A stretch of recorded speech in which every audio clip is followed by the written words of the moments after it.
Muy buenas, gente de Facebook, gente de Instagram, bienvenidos a un directo más. Estamos ya en el cuarto directo de esta serie de directos de historia de España para la selectividad, esta serie de directos contra el virus. Esta es nuestra manera de ayudar a superar esta situación, trabajando, estudiando, enseñando. Esta es nuestra manera, nuestra particular manera de contribuir a esta sociedad y que salgamos de esta lo mejor posible. Ya veo gente conectada. Ya veo por aquí a Milano, Urco, hola, Wander, no sé cómo se dice, hola Mónica, hola Juan Carlos, hola a todos. Bueno, pues decía que hoy vamos a hablar de el sesenio revolucionario, o como también se dice en muchos libros, sesenio democrático.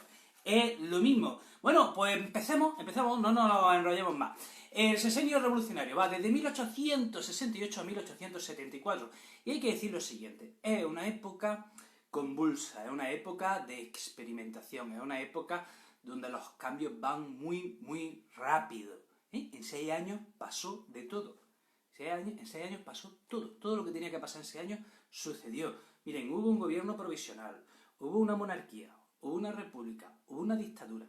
Todo eso en tan solo 6 años. Entre medias hubo una guerra carlista, una guerra cantonal, un conflicto en Cuba. Todo eso sucedió en tan solo 6 años, así que imagínense, o sea, esto debería llamarse el sesenio revolucionario o un cajón de grillos, ¿vale? ¿Qué cuántas cosas. Y hay que dar una idea general.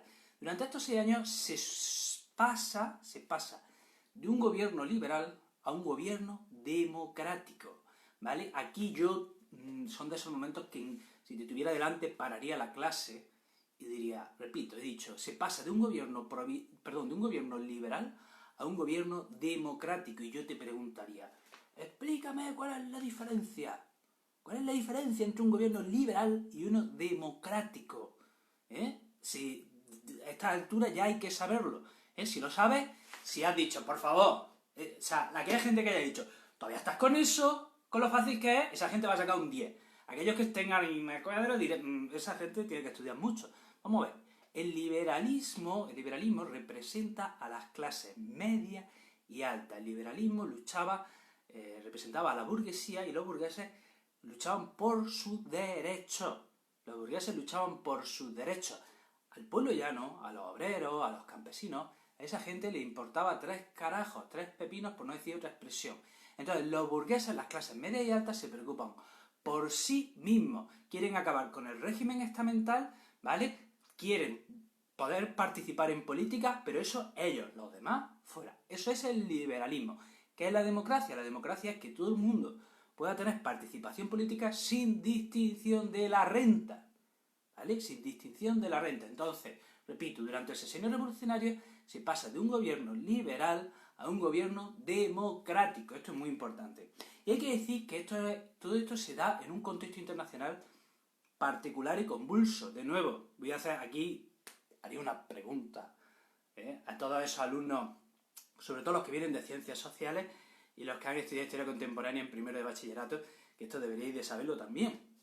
En torno a 1870 surgen 2 países en Europa. ¿Qué 2 países surgen en Europa en torno a 1870? Pues... ¡No te oigo! Vamos, tienes que pegar una voz que yo te oiga aquí desde mi casa. Por favor. ¿Qué países surgen en torno a 1870? Pues estamos hablando de Italia y Alemania. Además, en Inglaterra se aprueba el sufragio universal masculino. Además, en Estados Unidos se produce la guerra de secesión. La guerra de secesión, ya saben que es la guerra para liberar a los esclavos. Y bueno, pues esto es la introducción al sesenio revolucionario. Y ahora, ¿por qué cae Isabel II? En 1868 se produce la Revolución Gloriosa que destrona a Isabel II. ¿Y por qué se produce esa revolución? Bueno, pues hay varias causas. Tenemos que hablar de las causas políticas. Vamos a ver, el reinado de Isabel II se había convertido en una dictadura, ¿de acuerdo? Se había convertido en una dictadura. El sufragio, o sea, había fraude electoral. En las elecciones había fraude. El sufragio censitario era muy limitado. La gente que podía participar en política durante el reinado de Isabel II era muy poquita gente. Era un sufragio muy limitado, solo la gente muy rica. Entonces, ¿qué pasa? Que si solo los muy ricos pueden participar en política, las clases medias y las clases bajas pasan 7 pueblos. De manera que, por ejemplo, los progresistas, ¿vale? Pues pasan ya saben que los liberales se dividen entre moderados y progresistas. Pues los progresistas dicen, si no nos dejáis participar en política, no contéis con nosotros, para nada. Ahí os quedáis. Entonces, la causa política. Hemos dicho que el reinado se convierte en una dictadura, que en las elecciones hay fraudes, que hay un sufragio censitario muy limitado, etc. Ahora hay una causa también social. ¿Qué había pasado? La revolución industrial había empeorado las condiciones de vida del obrero. Si en el campo el campesino vivía mal, el obrero en la ciudad vive peor, ¿vale? Entonces el movimiento obrero está más reivindicativo que nunca. Además, había una situación tremendamente injusta. ¿Quiénes iban a la mili y en consecuencia a la guerra? Los pobres. ¿Por qué? Porque las clases media altas pagaban un impuesto, pagando un impuesto, se libraban. Las clases media altas pagaban un impuesto, ya no iban a la mili y en consecuencia se libraban de ir a la guerra. Y ya saben, ir a la guerra, ¿qué supone? Ir a la guerra supone pues que no vuelvas, que te maten y que pierdas tu vida. Y hay que tener en cuenta que a lo largo de la historia la guerra era algo... La guerra eso ha sido algo común. A lo largo de la historia, en el plazo de una generación, todo el mundo tenía que vivir al menos una guerra. La guerra formaba parte pues, de la cotidianidad, de la normalidad. O sea, cualquier persona, cualquier varón a lo largo de su vida, pues era perfectamente plausible que ese varón tuviera que ir a una guerra y que a lo mejor no volviese, ¿no? Entonces, ¿qué pasaba? Que los ricos se podían librar de ir a la guerra, y eso era por una situación que solo por pagar un impuesto que le llamaban las quintas. Y ahora, causas económicas. Bueno, pues, causas económicas que acaban con el reinado de Isabel II. Pues hay una crisis ferroviaria. Se pensaba por estas fechas que todos los ferrocarriles iban a ser rentables. Entonces hubo como una burbuja para construir muchos ferrocarriles. ¿Y qué sucedió? Pues que no, que se construyen ferrocarriles, pero estos ferrocarriles no son tan rentables como se esperaba. Así que la crisis ferroviaria arrastra a los bancos, y muchos bancos se hunden y esto provoca una gran crisis económica. Y además se produce una crisis de subsistencia. De nuevo aquí os preguntaría, ¿qué es una crisis de subsistencia? ¿Esto hay que saberlo? ¿Qué es una crisis de subsistencia? Pues una crisis de subsistencia es cuando falta lo básico para comer. Cuando los productos básicos tienen un precio, escasean, por lo tanto el subprecio sube y eso, bueno, pues provoca una crisis de subsistencia. ¡Yeah! Me hace ilusión saber, hay 31 personas ya en Instagram, 8 en Facebook, me hace ilusión saber una cosa, ¿desde dónde me veis? Por favor, escribidme, me gustaría que me escribieseis todos desde dónde me estáis viendo, me haría ilusión saberlo. ¡Ay! Madre mía. Bueno, seguimos. Las respuestas sabéis que me van a llegar muy tarde, ¿vale? Pero bueno, ahora las leemos. Entonces, vamos a ver ya de León, de Coruña, de Marbella, de Madrid, de Cuenca, de Alcalá de Henares, de Valladolid, de Cáceres.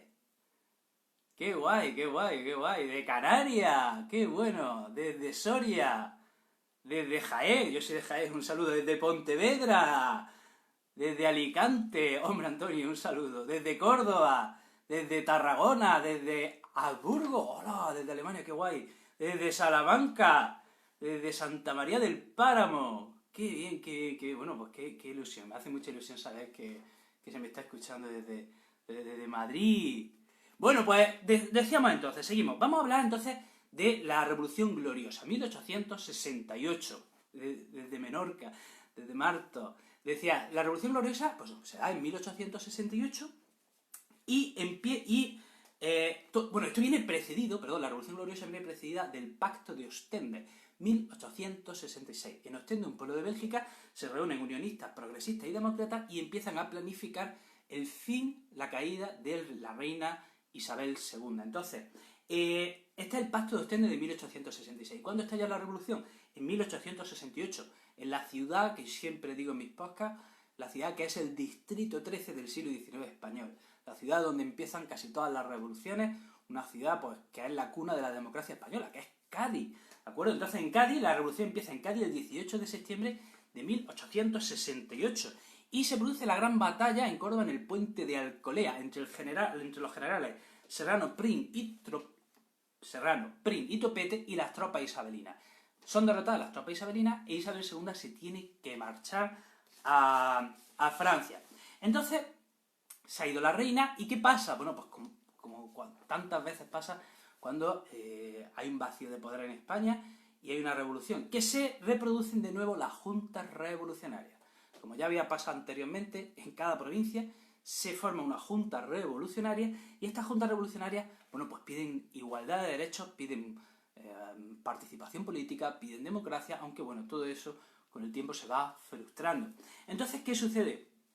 Que, bueno, el general Serrano forma un gobierno provisional y convoca elecciones a cortes constituyentes.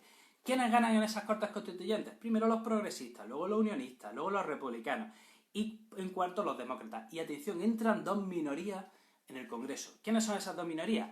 Los carlistas y los republicanos. Una parte del carlismo abandona las armas y se integra en la vida política. Entonces esas cortes constituyentes elaboran una constitución que es la Constitución del 69. Y quedaros con esto, quedaros con esto, que es muy, muy importante.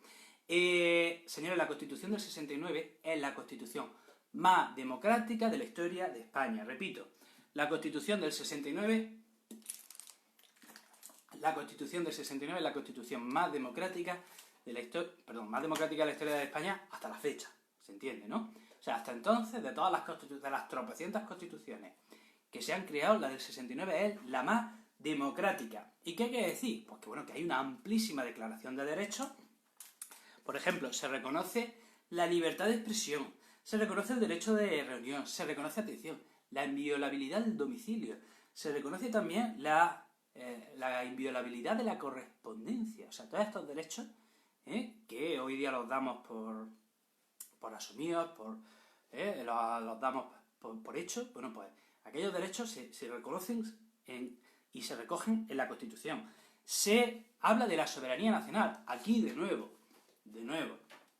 pregunta muy importante que tiene que estar clara. Soberanía nacional.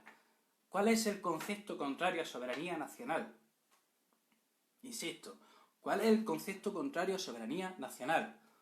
Esto, aquellos que digan, joder, pregunta... Aquí debe haber gente que debe haber dicho, joder, qué pregunta más fácil, qué sencillo, por favor, esto que es primaria, aquí la mayoría espero que hayan dicho eso, y si el que no haya dicho eso, que estudie mucho para selectividad, que lo lleva a regular. ¿Cuál es el concepto contrario de soberanía nacional? Monarquía... Bien, absolutismo, efectivamente. El concepto contrario... vais bien. El concepto contrario de soberanía nacional sería absolutismo, absolutismo, monarquía absoluta. Atención, estamos en el siglo XVIII, estamos en el siglo XIX. En el siglo XVIII es la época de las monarquías absolutas. La soberanía reside en el rey. Sin embargo, ahora en el siglo XIX, en las constituciones, se quiere dejar claro que la soberanía reside en la nación. ¿Y qué es la nación? La reunión y el conjunto de sus ciudadanos, que elige a unos representantes en las Cortes. Entonces se recoge en la Constitución de manera expresa que la soberanía es nacional, ¿vale? Además, se recoge la división de poderes. Y aquí de nuevo esto es nivel avanzado, esto es nivel Maribel. ¿Por qué es importante la división de poderes? Porque la división de poderes es uno de los pilares de la democracia. La división de poderes en una democracia, siempre se dice, la democracia es votar. Pues yo creo que la democracia es mucho más que votar. Uno de los conceptos básicos de la democracia es la división de poderes. Hay tres poderes: poder ejecutivo, legislativo y judicial. Y los tres poderes tienen que estar separados, tienen que estar divididos. ¿Para qué? ¿Por qué esos tres poderes tienen que estar separados? Pues los tres poderes tienen que estar separados por lo siguiente: para poderse vigilar unos a otros. Si los tres poderes están separados, ¿vale? Poder legislativo reside en las Cortes, poder ejecutivo suele residir en el gobierno y poder judicial reside en los jueces. Bueno, pues los tres poderes tienen que estar separados. ¿Para qué? Pues para que si uno de los tres poderes se corrompe, los otros dos poderes puedan ser contrapeso y frenar la corrupción de uno de esos poderes. Repito, si los tres poderes están separados, se vigilan unos a otros y si un poder se corrompe, los otros dos poderes serán contrapeso y evitarán que que se abusa de los ciudadanos. Y si un ciudadano ve que uno de los poderes está corrupto, podrá recurrir a los otros dos poderes, ¿vale? Y así se hacen contrapesos. ¿Qué pasa cuando los tres poderes están unidos en una sola persona? Pues que si ese poder se corrompe, ¿a quién recurre el ciudadano? A nadie. A nadie. El ciudadano solo tiene como arma la rebelión violenta que puede acabar con su propia vida, ¿vale? Por eso, cuando los poderes están concentrados y hay corrupción, ¿qué hace el ciudadano? Nada. El ciudadano está indefenso. Sin embargo, cuando los tres poderes están separados, ¿vale? El ciudadano puede recurrir a los otros dos poderes para protegerse de los desmanes de uno de esos tres poderes. Cuelga el directo luego, sí, lo voy a colgar. Aparte del Facebook, ¿dónde podemos seguirte? En Instagram, el profesor inquieto. ¿Qué más? Bueno, se reconoce la libertad religiosa, qué importante, ¿verdad? Se reconoce la libertad religiosa, se establece que el catolicismo es la religión oficial, pero se reconoce que cualquiera otro puede establecer, puede practicar otros cultos. España se declara como un reino, y nuestra forma de gobierno sería la monarquía constitucional. Bueno, 44 personas ya en Instagram, 9 en Facebook. Entonces, vamos a ver qué tendencias políticas. Tenemos por la derecha a carlistas y a moderados. Por el centro tenemos a monárquicos y a demócratas. Y por la izquierda tenemos a los republicanos, por la izquierda tenemos a los republicanos federales. Y ahora, hemos dicho, la Constitución del 69, hemos dicho que establece la forma de gobierno una monarquía constitucional. Entonces, el general Serrano se queda como regente y Prín se queda como presidente de gobierno. Pero si España es una monarquía constitucional, hace falta rey. Entonces se empieza por toda Europa a buscar un rey. No hay tiempo, no me quiero enrollar, pero que sepáis que esa búsqueda de un rey, es una de las causas de la Primera y Segunda Guerra Mundial. La búsqueda de España de un rey provocó un conflicto entre Alemania y Francia que dio lugar a la batalla de Sedan, que dio lugar a la Primera Guerra Mundial, que dio lugar a la Segunda Guerra Mundial. O sea, aquí, en esta búsqueda de un rey, hay un conflicto, se organizó un conflicto gordo. Entonces, decía, se empieza a buscar un rey, ¿y qué rey se encuentra? Finalmente se encuentra a Amadeo de Saboya, que atención, Amadeo de Saboya era hijo del rey de Italia, Víctor Manuel II, que acababa de unificar Italia. O sea, tenemos a una estirpe, vamos, a la mejor estirpe posible, ¿no? Porque si Víctor Manuel II acaba de unificar Italia, es el hombre de moda. Bueno, pues su hijo es el que viene a España a reinar, pero entra con muy mal pie. Amadeo de Saboya llega a España y las cosas no pueden empezar peor, no pueden empezar peor. Y ya se sabe que lo que mal empieza, mal acaba. Y Amadeo de Saboya, bueno, pues llega un 30 de diciembre de 1870 a España con ganas de celebrar la Nochevieja y comerse la uva y tal, y nada más llegar le dicen que su valedor, la persona que ha traído a Amadeo de Saboya, que era Prim, el presidente de gobierno, lo han matado. Toma comienzo de reinado. ¿No quería venir aquí a España a reinar? Pues toma, o sea, la persona que ha traído a Amadeo de Saboya se lo han cargado nada más a Amadeo de poner un pie en España. Menudo desastre. Y además hay que decir que el rey era un rey débil, tenía un carácter débil. Nadie le estaba apoyando. Durante el reinado de Amadeo de Saboya empieza un conflicto en Cuba, empieza un conflicto con los carlistas. El movimiento obrero está más en auge que nunca. O sea, se va, está fatal. Está fatal. Así que el 11 de febrero del 73, Amadeo de Saboya abandona el grupo y dice, ahí os quedáis. También hay una teoría que dice que estaba cansado de las bromas que le hacían con su nombre. Eso está ahí. Yo creo que esa es la verdadera causa. Las bromas que le hacían con el nombre le cansaron y dijeron, anda ya, españoles, y os quedáis ahí. Gracias, estaba poniendo tu nombre aquí. No me salía, gracias por contestarme en Facebook. Ya me estás siguiendo por aquí también. Entonces, el 11 de febrero del 73, pues Amadeo de Saboya se va y ese mismo día se proclama la Primera República. Y bueno, esto es el acabose. La Primera República ya es el desastre total. Tenemos un presidente, primer presidente de la República, que es Figueras, y durante la presidencia de Figueras estallan motines federales. ¿Qué significa esto? Que cada región en España Duró 2 meses, no, duró más, duró casi 2 años. Amadeo Saboya dura casi 2 años. ¿Estuvo Serrano detrás del asesinato de Prim? No lo sé, no tengo información sobre ese tema.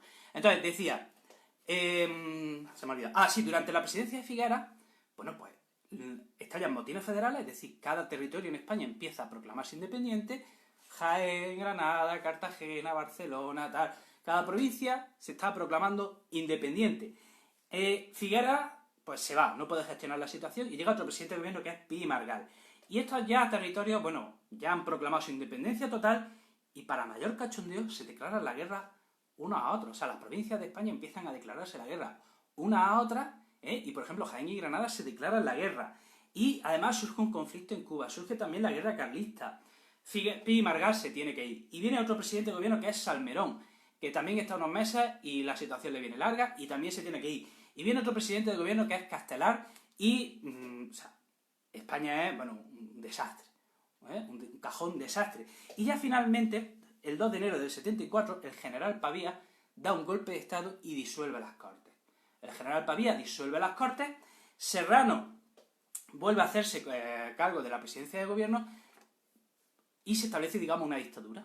En 1874 España se convierte de nuevo en una dictadura que dura 10 meses y durante esos 10 meses se va pensando la idea de que vuelvan los Borbones. Que vuelvan los Borbones, la figura de Alfonso XII, hijo de Isabel II, ¿vale? Y entonces se está preparando la idea de que vuelva una restauración, ¿vale? Y hasta aquí el tema de hoy. ¿Sabes cuál es la situación de Canarias en esa? No, no conozco. El cantón de Cartagena, efectivamente. Bueno, dice, ¿por qué la elección de Amadeo es causa indirecta de las guerras mundiales? No es tanto la elección de Amadeo. Pasó una cosa, y es que España le ofreció el cargo a un príncipe alemán. Entonces, el rey francés, Napoleón III, se opone a que el príncipe alemán fuese el rey de España, y ahí hay un malentendido a través de unos telegramas, hay un conflicto diplomático a través de unos telegramas, y eso provoca que Francia le declare la guerra a Prusia, que luego sería Alemania, y ahí ya se lió todo, ¿no? Pero ahí la causa es que en un principio el rey no iba a ser Amadeo de Saboya, sino un príncipe alemán, creo que era Alberto de Hohenzollern, algo así, Hohenzollern era sobre el apellido. Bueno, pues hasta aquí el directo de hoy, lo voy a subir luego, ¿vale? Mañana hay otro directo, mañana lo hacemos a las 6 de la tarde, luego lo anuncio en la story. Os pido por favor que compartáis, gracias a todos los que estáis compartiendo las stories, os agradezco un montón el apoyo que estáis dando a esta iniciativa. Recuerdo que todo esto lo podéis encontrar en el podcast Historia de España para Selectividad, que lo tenéis en Spotify. Aquí tenéis todo el contenido que he dado, lo tenéis en formato podcast, en formato audio, así que ahí podéis escucharlo. Y ya está, que me despido. Un abrazo, me despido de la gente de Facebook. Chao, chao, chao, chao.